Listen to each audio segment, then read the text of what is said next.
Let's discuss a scatter chart.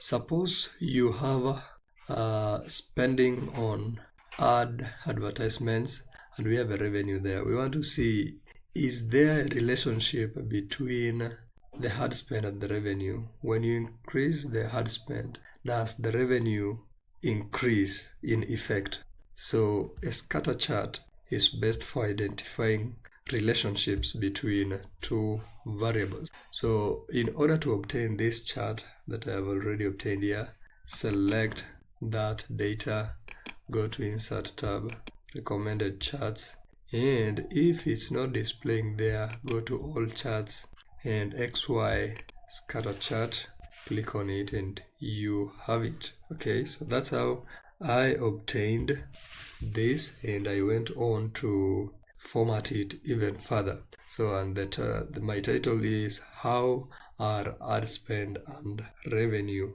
Related? And you can see that when your spending on advertisement increases, the revenue also increases as a consequence. So that's basically it for a scatter chart.